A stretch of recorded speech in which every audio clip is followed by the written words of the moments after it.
अस्सलाम वालेकुम। आज का टॉपिक इस्लामिक स्कूल्स। मैं उन तमाम माओं से और उन फादर से मुखातिब हूँ जो अपने बच्चों को इस्लामिक स्कूल भेजते हैं और बहुत अच्छी इंटेंशन के साथ भेजते हैं। आप चाहते हैं कि आपके बच्चे को अच्छा माहौल मिले, आप चाहते हैं कि कोई आपके बच्चों को कुरान की दुआएं याद करा दे, हिफ्ज़ करा दे और तमाम अच्छा माहौल प्रोवाइड करके उनको एक अच्छा मुसलमान बनने में मदद करे।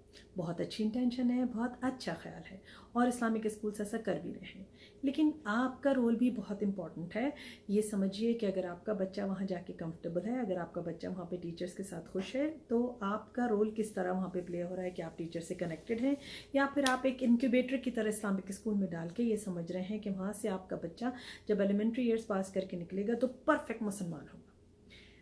गेस व्हाट, मेरे पास न्यूज़ है, ऐसा बिल्कुल नहीं होता है। आपकी इन्वॉल्वमेंट उतनी ही ज़रूरी है किसी भी इस्लामिक स्कूल में बच्चे को छोड़ के जितनी कि पब्लिक स्कूल में बच्चे को भेज के आपके लिए इन्वॉल्वमेंट बहुत ज़रूरी है। टीचर्स के साथ connection, daily reporting, at least weekly reporting और बच्चे की प्रोग्रेस। एकेडमिक प्रोग्रेस की बात मैं बिल्कुल नहीं करें, उसकी पर्सनालिटी डेवलपमेंट, उसका पर्सनल करैक्टर डेवलपमेंट। याद रखिए, मैं बार बार इस चीज़ को इंसिस्ट करती हूँ कि ग्रेड 8 तक बच्चे को कोई प्रॉब्लम नहीं है, उसको एकेडमिकली भी कोई प्रॉब्लम नहीं है और ना ही उसके ऊपर प्रेशर डालना चाहिए। याद रखिए, 8वीं ग्रेड तक, ग्रेड 8 तक आपके बच्चे की पर्सनल कैरेक्टर डेवलपमेंट, उसकी मेंटल हेल्थ, उसकी इमोशनल हेल्थ डेवलपमेंट, ये बहुत इंपॉर्टेंट चीज़ें हैं और आपको उस पर ध्यान देना है। चाहे आपका बच्चा इस्लामिक स्कूल जा रहा हो, चाहे आपका बच्चा होम स्कूल कर रहा हो, चाहे आपका बच्चा पब्लिक स्कूल में जा रहा हो, उसकी पर्सनल कैरेक्टर डेवलपमेंट ग्रेड 8 तक बहुत इंपॉर्टेंट है। और वो सिर्फ जब होगी जब आप इन्वॉल्व होंगे उसी के एजुकेशन में, जब आप उसकी पर्सनल डेवलपमेंट में इन्वॉल्व हों, जब वो आपका बच्चा आपके साथ पूरी तरह अटैच होगा। क्योंकि जब आप टीन एज में उसको अटैच करने जाते हैं अपने साथ तो बहुत देर हो चुकी होती है। फिर हम कहते हैं हमारा बच्चा ख़राब हो गया, हमारे बच्चे को प्रॉब्लम हो रही है, हमारा बच्चा हमारी बात नहीं सुनता, हम बच्चे को ब्लेम करते हैं। अगर हम रिवाइंड करें अपनी लाइफ को और ये देखें कि जब वो बच्चा ग्रो कर रहा था, जब उसका ब्रेन डेवलपमेंट हो रही थी, जब उसके बच्चे को उस वक्त एब्जॉर्प्शन मोड में था, तब हम कहाँ थे? क्या हम स्काइप पे बिजी थे? क्या हम अपने बच्चे को इस्लामिक स्कूल के इनक्यूबेटर में डाल के अपनी जिम्मेदारी से बिल्कुल फरागत पा चुके थे?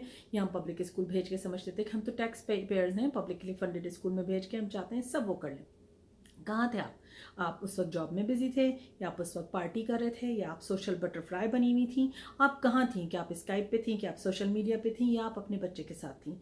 याद रखिए, बच्चा एक कंप्यूटर की तरह है, ठीक है? आप उसमें जो चीज़ डालेंगे, जो चीज़ फीड कर देंगे, वही निकल के बाहर आएगी। ऐसा नहीं है कि आप अच्छा फीड करेंगे तो सिर्फ बुरा बाहर आएगा, या आप बुरा फीड करेंगे तो हमेशा अच्छा बाहर आएगा। और याद रखिए, एज अ यूथ मेंटोर मैं समझती हूँ, मैं अपने सराउंडिंग के जितने बच्चे मेरे साथ आते हैं उनको अच्छा इन्फ्लुएंस देने की कोशिश करती हूँ, लेकिन उसके बावजूद हर बच्चे के माँ को और उसके फादर को मैं ये याद दिलाती हूँ कि you are the first educators and you are the first most important influencer in your child's life. याद रखिएगा, आपका हक है और आप ही का फ़र्ज़ है। मुझे लिखते रहिएगा contact@farinasiddiqui@gmail.com, ठीक है? मुझे लिखते रहिए contact@farinasiddiqui.ca। अस्सलाम वालेकुम।